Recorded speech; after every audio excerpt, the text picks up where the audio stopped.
Hello and welcome to another Game Nexus video. Today we're going to be taking a look at Teenage Mutant Ninja Turtles for the Nintendo Entertainment System. As you see here, you get to select from all four of the turtles, and their different backgrounds change color when you put your highlight on there. Of course, this sort of emulates the arcade version a little bit. It's not as cinematic as the arcade version was, because of course you had a much more powerful hardware. And one thing I have to say straight out on the first stage here is that the fire effect in this stage must have actually taken a lot of hardware power to run on the Nintendo, because the weird thing I find when you pause this stage, the fire keeps going, it doesn't stop moving. And now when I was young, I always played as Michelangelo because he was and will always be my favorite Ninja Turtle. So I figured I'd play as him here, and honestly in this version of the game, there really isn't all that much difference between all the different Ninja Turtles. And as you can see, this game was released in 1990, which was exactly 1 year after the arcade version had came out. And here in the US, for some reason the only data I could find is that it was released in December of 1990. In Japan it was released December 7th of 1990. And if you were in Europe, you had to wait until November 14th of 1991.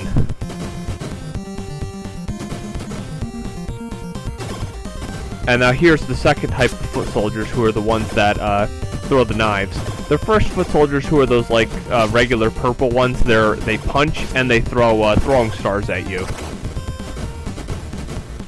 And I can remember playing this with friends, with my brother, and even with my sister a lot when I was young. It was just one of those games that anybody could get into. The controls were fairly simple, and it wasn't really that much of a big deal. You just have your simple, your B attacks, your A jumps, and if you press them together, you do that jump attack thing where Michelangelo is just swinging it while he jumps. And of course, if you jump and then you press the attack button, you'll do the jump kick. And those guys I was just fighting right then were the ones I was telling you about that were just the regular purple ones that just threw the throwing stars and they punched. And you'll be surprised, but there actually are foot soldiers who only punch and they don't do any other attack at all, which honestly I find that kind of weird. And you may have noticed that earlier, but I'll point it out to you right now. But in the background, you'll see Pizza Hut, and believe it or not, this was one of the first games to actually have in-game advertising. So it was really a big deal back then, but considering how synonymous the Ninja Turtles had become with Pizza Hut, it wasn't really a surprise that you'd see it in a Ninja Turtles game. But the funny part is when the Japanese version came out, I'm guessing either they didn't get the license, or maybe Pizza Hut isn't as popular in Japan, but they removed all the Pizza Hut references, excluding one, I believe, that was seen in the dojo, which either they overlooked or maybe they just didn't care about. And now a lot of people call these the katana soldiers, but I always think they look more like they're holding a scimitar than a katana. And one thing you'll notice if you're a long fan of the arcade version of this game is that the stages are lengthened by a great amount, as opposed to the arcade version where they're honestly fairly short. And I can honestly tell you, when I was younger, I played this game an awful lot, and I didn't play the arcade version nearly as much. And I can remember when it came out on Xbox 360 and the Xbox Live Arcade, I was thinking to myself, wow, the stages in this game are really short. I don't remember them being this short, because, when you were young, it's not like you were out at the arcade all the time, and once your parents got you the Teenage Mutant Ninja Turtles 2, the arcade game cartridge for your Nintendo, then you could finally say, yeah, now I can play it at home. I don't need to keep pumping quarters in that machine, not realizing how different it is. Now, of course, other than your extended stages, this version has extended levels. I just said the same thing over again. I mean, other than your extended stages, this has added levels, which the snow level and the dojo level are completely added in this version. So those are a couple of added levels. But when we get to the dojo level later in part 2 of this video, I'll get to show you how I saw there's just some weird there's just some weird enemies in that level that aren't anywhere else in the game. And now that was a decent scream for a Nintendo Entertainment System 8-bit system. And I can honestly say when I first saw these machine gun guys, I thought that the gun was actually their hand. I didn't realize it was a gun. I'm like, oh wow, they're like Mega Man. They can shoot bullets out of their hands. And now here's Rocksteady, and if you remember right in the arcade version, he actually threatened the Turtles there in his real voice, which, except for the actual arcade version, got removed. And if you didn't notice already, I used the 10 lives code, which, strangely enough, no matter how many times I tried to do it with the actual controller, I could not get the 10 lives code to work, so I had to resort to using Game Genie to actually enable the code, but it had the same effect. I could have gone as far as to use unlimited lives, but I just curiously wanted to see how far I would get, and I just in this playthrough I got pretty far with the I think it's like 13 or 14 lives you end up actually having because of the extra every time you had 200 points.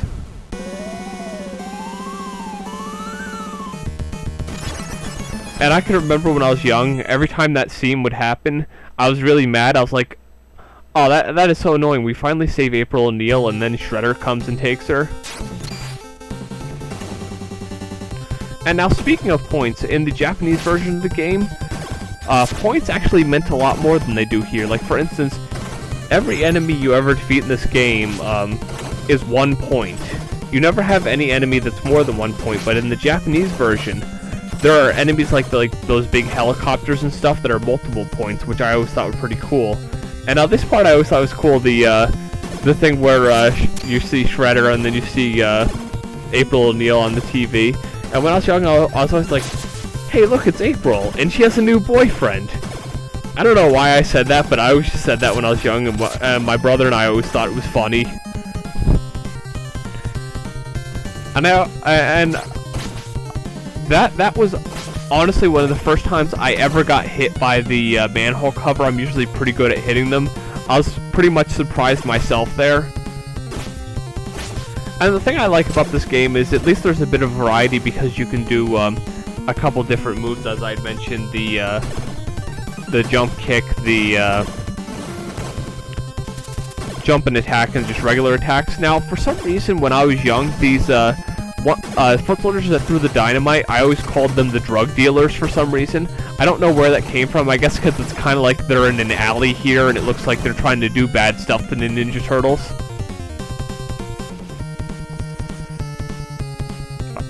And another thing I remember when I was young is that whenever I saw the pizza, I'd grab it right away, not realizing it'd be better to defeat all these guys first and then get the pizza, because if they hit you, they're taking your life away, and the pizza brings it all back.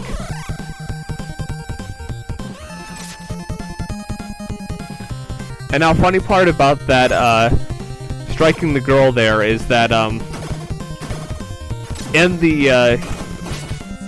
in the North American version here, it actually gives you a point, but in the Japanese version, they took the point out and you don't get that point anymore.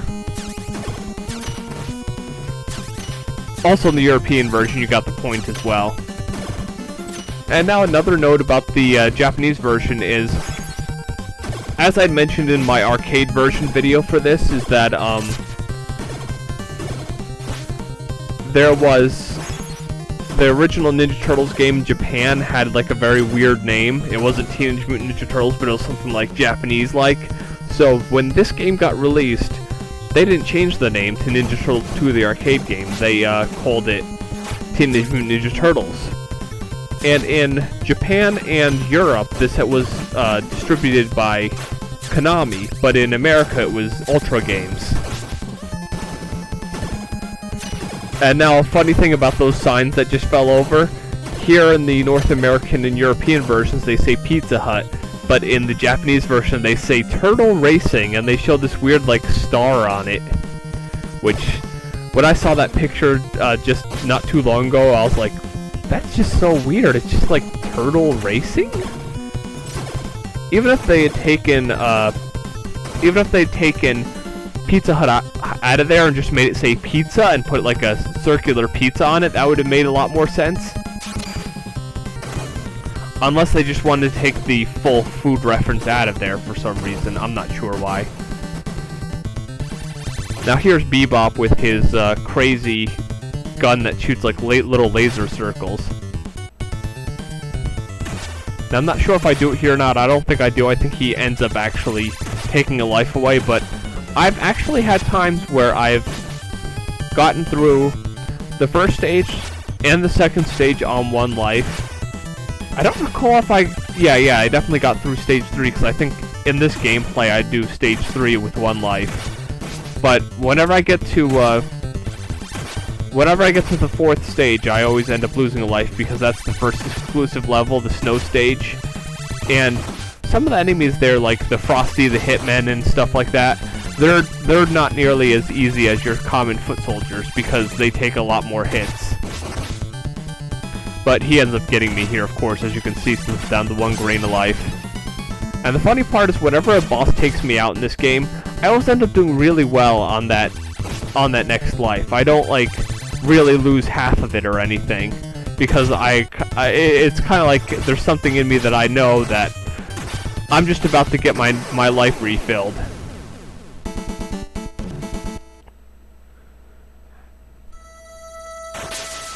And as I'd mentioned in the arcade version, I honestly think the song that plays in this level is a lot better than the arcade version. I just think it sounds like a better underground like music.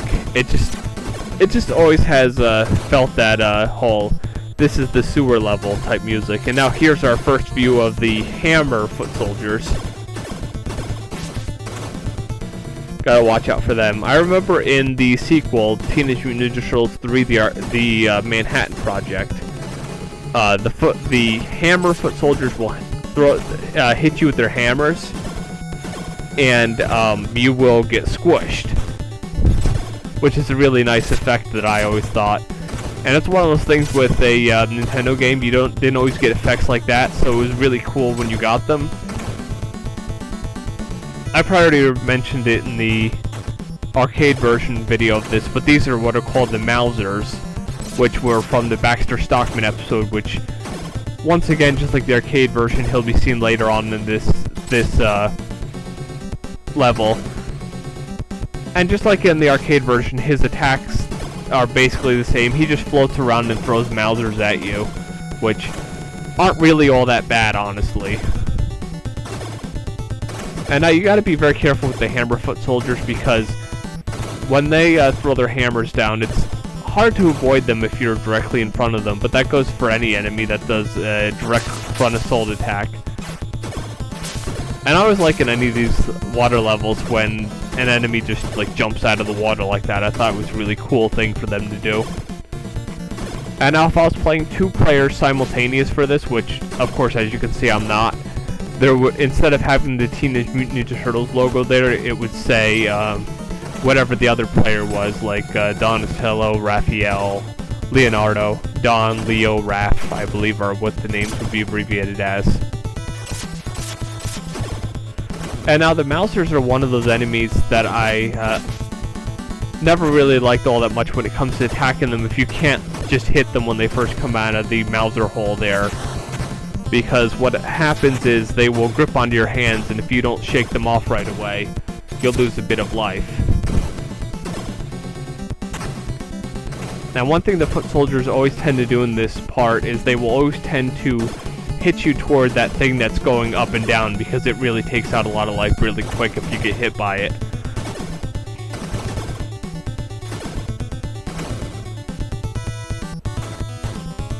Now here's another one of those Mouser holes. But if you can keep a good rhythm of the jump and attack, they're not that bad, because just like the foot soldiers for some reason, they take 2 hits or a jump and attack hit. And speaking of the hits, in the Japanese version, the jump kick can be done at any point in the jump, not just as you're arcing the jump. And it's a it's a 2-hit attack, just like the jump attack. I believe they also tweak some of the enemy strengths in that as well. And as I had mentioned earlier, you can see that Baxter Stockman does more or less the same thing, and in my opinion at least, it's the same annoyance factor that he's constantly shifting planes that he's going on. So if I'm doing a jump kick and he moves up just a little bit, I'll miss him. And you'll notice a couple of Mousers ago, I ended up getting my next life. You'll see, as I'd mentioned, there was me getting my hand stuck on the Mauser.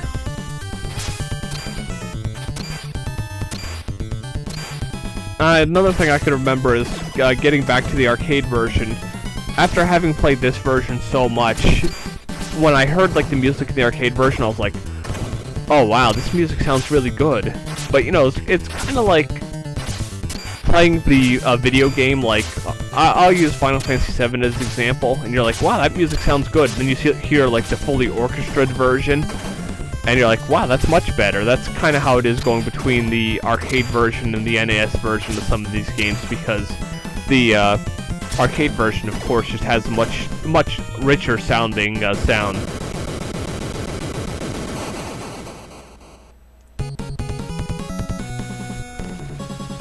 Now here's your cutscene.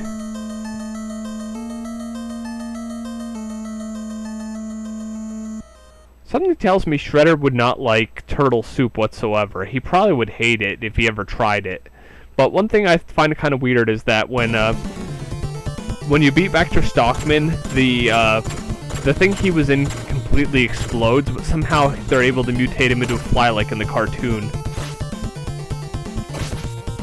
Now, as I'd mentioned probably like a couple times earlier, this is the first of the exclusive levels. This is the snow stage, as a lot of people tend to call it these days. And it starts out with a bunch of these just plain old foot soldiers.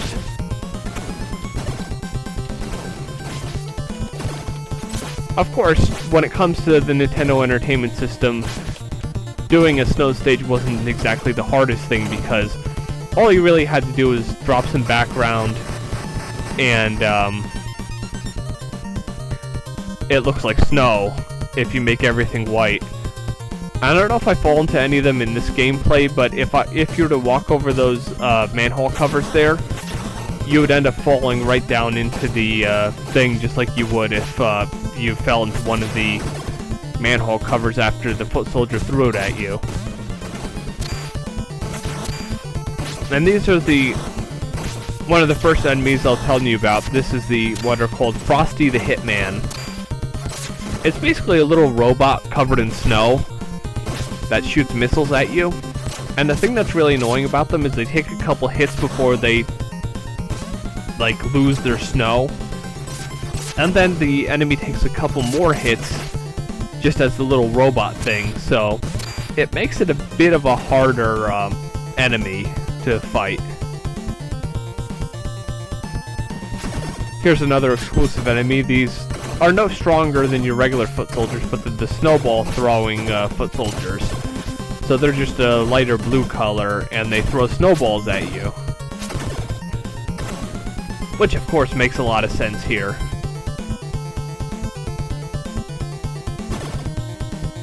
More of the plain old regular foot soldiers. I thought it was cool that they had those snowball throwing ones. And as I had mentioned in the arcade one, oh, there I fell into the thing, who put the lights out. But as I'd mentioned in the arcade version video, and of course earlier in this video, the Japanese version of the first game was named something different, which was Gekikame Ninja Den, which is Legend of Powerful Ninja Turtles. So calling the Japanese version of this in home Teenage Mutant Ninja Turtles was no problem, because they never called the game Teenage Mutant Ninja Turtles in the arcade yet. I mean, in the home yet, so it's not like you'd have duplication to have to call this one too. I think when I was young, I might have actually ended up playing this. I'm not sure if I ended up playing this or the arcade version first, but I always thought, I was like, wow, this is a really good sequel to that Ninja Turtles game. Unlike all the angry critics you have today who call that Ninja Turtles game a horrible game, I really honestly didn't mind it. And if I haven't mentioned it already, all the gameplay you are seeing is played on my original Nintendo Entertainment System with my original Ninja Turtles cartridge, so no emulation or save states or any of that junk here. So if you're seeing any sprite flashing or any glitching, that's all how it ran on the original Nintendo system. No ROMs, no hacks, nothing. And I was happy to see after all this time the Nintendo system still works so great, and especially with the Game Genie video game enhancer, if you've ever seen one of those. It's basically just a thing that goes on the cartridge and then you push the whole thing into the Nintendo. And I would say not too long ago, probably a few years ago, I actually had purchased a full in-box Game Genie, which came with the Game Genie and the Game Genie book, because I can honestly tell you, I wouldn't doubt a lot of people watching this probably would feel the same way, but when I was young, I didn't take care of stuff nearly as well as I do now. I still have my original Game Genie book, but most of the pages on the front and the back are missing because a lot of times it wouldn't get like put on the shelf just like it does today, because I can honestly look at it right now. It's sitting right on my shelf, the new Game Genie book, and it's pretty much mint, which is really nice. But my old Game Genie book, it doesn't look too nice because it just didn't get taken care of as much, because, you know, when you're young you throw away game boxes, your manuals get all messed up, and that's just how things go here. Now this boss, of course, is completely Nintendo Entertainment System exclusive. He's called Tora, which he's supposed to be a dog-like blizzard beast, according to what I'm seeing here. And that little orb that's floating by the module there is actually the thing that controls the weather. When I defeat this enemy, you'll see the Ninja Turtle actually destroy it. Now the cool thing about fighting this enemy is he has those ice balls that he throws at you, and you can actually stop him from catching them, but the only problem there is if it has already fallen a bit too much, it will hit you and hurt you anyway, so what you did was a bit counterproductive. So usually it's just best to try to stay away from him instead of trying to stop him from throwing the snowball. And that's something you saw in some of these beat-em-up games, is when your enemy would start flashing, you'd know that they were about to die, so it at least gave you an indication of what was going on. And then they kind of had this like more solid color when they were just about to die. And there I just saw he destroyed the snow thing.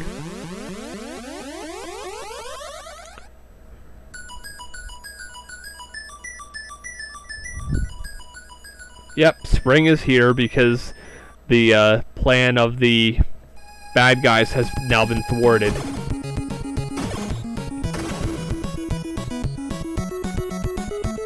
And of course this garage level is fairly similar to the arcade version. I'm not even sure what these red foot soldiers do, because it doesn't look like they really do much of anything. They're not your standard purples. But I believe the ones that I was mentioning earlier that just punched, they were kind of an off purple. I know I see them at some point in this video, and they're not there for too long. And I was like, wow, they're horribly useless. One of the things that's weird, it might have changed since I recorded this video, if you're watching this like far into the future or something, but this version of the game was actually slated for a Wii Virtual Console release, but it simply never happened. They just quietly canceled it and never made any mention of it.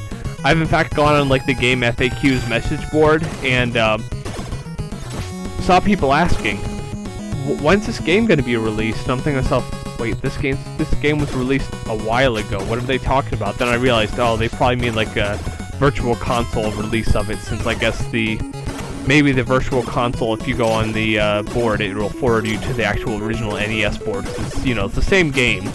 And Nintendo just like selling people ROMs of their old games and calling them Virtual Console. Wow. I know a lot of people are going to give me flack for that, but I really can't see like a ROM image downloaded off the internet have value when a lot of times you can, for a lot of these more common games, you can find the game cartridge for either the same price or less, and it's like a real physical object that you own, not digital rights to no real thing. But I know a lot of people in the retro game community would agree with me on that digital distribution is not what they really like. I kind of like having that physical cartridge that runs on my real system. And I know a lot of people are really into the... Now that's one thing to watch out for, is whenever you see two of the same car, the first car is going to take off. But what I was going to say is I know a lot of people are really into the, like, those flash carts. They're kind of cool for stuff that never got released, like if you have a demo or a beta or something that somebody actually made, that's really cool. But I could go as far as to say I'm the purist and I like having using the real cartridge on the system. Now, these might actually be the punchy guys. I didn't see them throw any ninja stars, but I just might have simply not given them a chance. Now, here, two cars are the same, so watch out here. That isn't exactly the most smooth effect on the NES, but I guess it still gets the job done in the end of the day. And at least the machine gun foot soldiers got more of a role here, and it's not like in the first level where you see like two of them and that's all.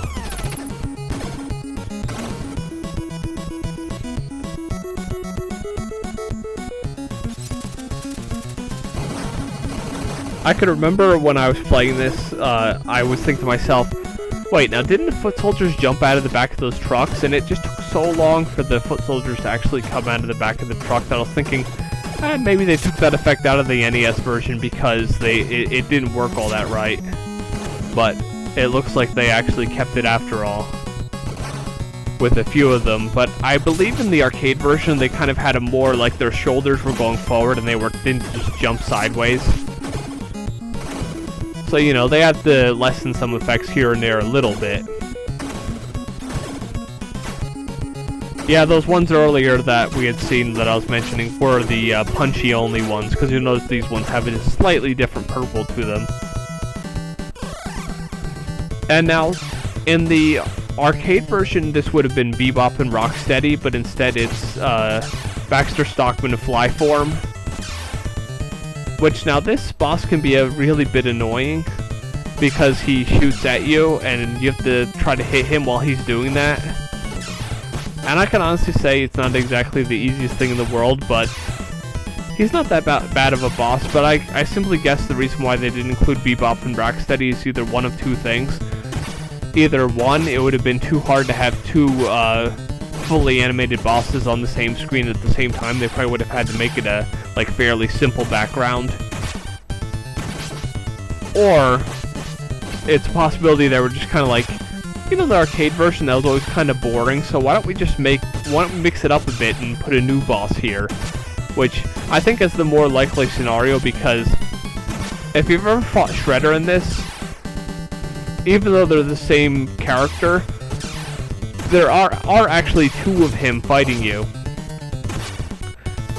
I mean, I know I might have mentioned this several times in a lot of my videos, but I always think it's cool when, like, your character can jump and the boss actually blocks part of the life bar in the top. Because it just seems like they're breaking the fourth wall. Because the actual user interface of the game is kind of the fourth wall, and if you're, like, going through that, it's like you're kind of, like, breaking out of the game.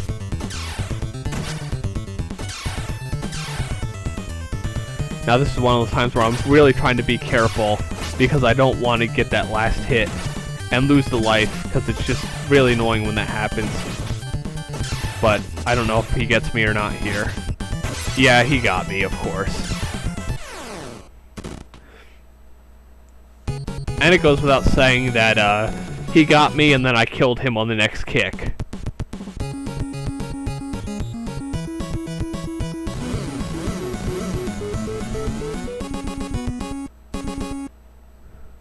I owe you one.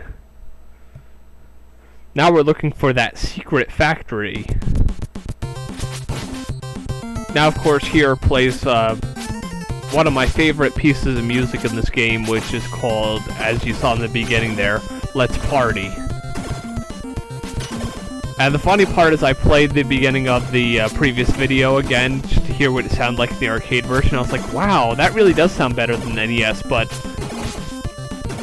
I might have mentioned it a few times in my videos now, but I always think that NES music kind of has a bit of a charm. Now, I know I mentioned this in the arcade version, but you notice how in this version the spear guys can throw as many spears as possible, and they don't really poke you as much as they throw the spears. But in the arcade version, the spear foot soldiers, they had one spear, and they would tend to poke you a lot, and then eventually they would throw the spear. And once they threw the spear, they would just be regular foot soldiers that couldn't really do much of anything. But here, they've upped the challenge a little bit, and they can throw as many as they want. And now I really always hate when I get hit by those cars. It was never really a thing that I enjoyed much. I don't know if I'd mentioned this already, but the game also got released, just like a lot of NES titles, on the Play Choice 10 arcade system, which, if you didn't know already, was a arcade system that had 10 slots in it that would use these special cartridges that were basically reconfigured NES cartridges. And in fact, I know more recently there were adapters that were created for Play Choice 10 systems that you can put like a real cartridge. So if you want to have like Legend of Zelda or Crystallis or Final Fantasy in your Play Choice 10, you could do that. And from what I understand from the videos I've seen on YouTube, those actually work quite well. So that's really cool. If there's like some really rare game that either the Play Choice 10 was so rare, or it just never got released on Play Choice 10, you can put it in your machine, and you actually can change the label so it says whatever the name of the game is. And I remember playing this, and I was like, wow, there's like a really lot of this like certain enemy, and I was surprised at how many they throw at you. I'm not really sure if the home version did the same thing as the arcade version, but I know in the arcade version, if you were to play 2 players, you would have more enemies. I would imagine they probably do the same thing here too, because it would be kind of lame if you just had like the same amount of enemies but double the players. So I wouldn't doubt they probably doubled the enemies as well in the 2-player version of this, so when you shoot 2 turtles.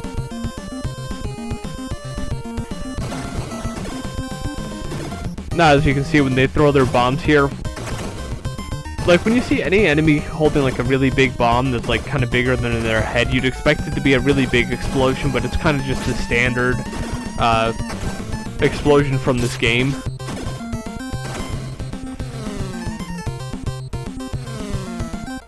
Now, like right here when I was playing this part and dodging the motorcycles, I was thinking to myself, wow, I must have to kill those motorcycle guys, but at least I didn't end up having to do that, because I played games where you have to defeat the motorcycle guy, and a lot of times what'll happen is he will ride his motorcycle and he will hit you and hit you and hit you.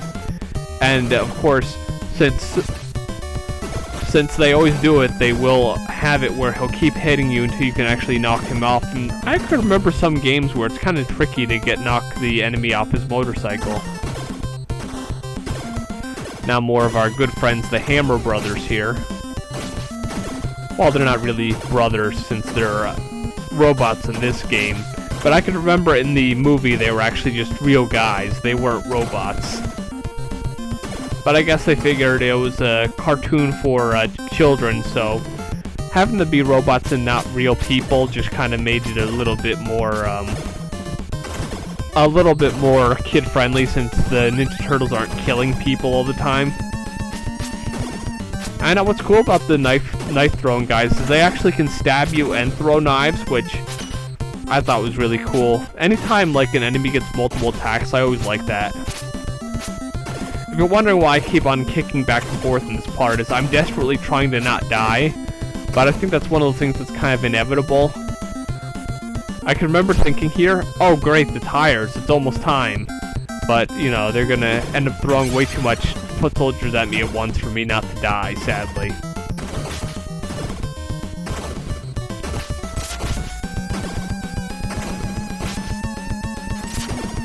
And it looks like those foot soldiers didn't even have any special things other than throwing tires. They don't even have throwing stars. So they were just kind of generic, but if you didn't know it already, Teenage Mutant Ninja Turtles 2, the arcade game, it's an excellent game for the Nintendo Entertainment System, and I'd really highly recommend it. And of course, if you really want to, you can join me for part 2. But we have a little more of this part to go, this stage here. And if you remember right, in the arcade version, there was like 4 helicopters I'd have to hit, but I wouldn't doubt that in this version, the having more than 1 helicopter would be a bit of a problem, so they actually had to scale it back a bit, where you only defeat 1 at a time. Because I always thought in the arcade version, it just was a bit daunting that you're one character and you have so many helicopters you must face at once.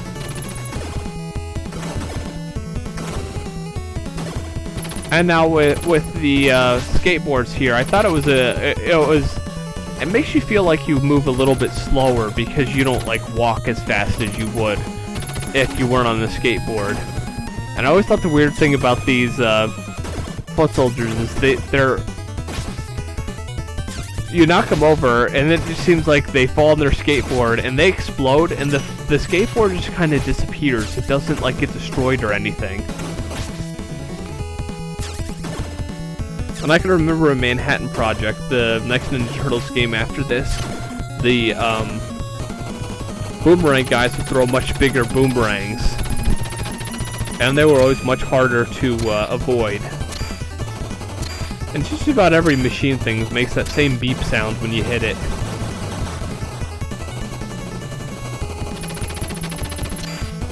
Now, of course, the helicopters here, they have such a defined pattern, and they're pretty easy to defeat. They're not too bad anymore. Not like the arcade version, where they were a bit more varied.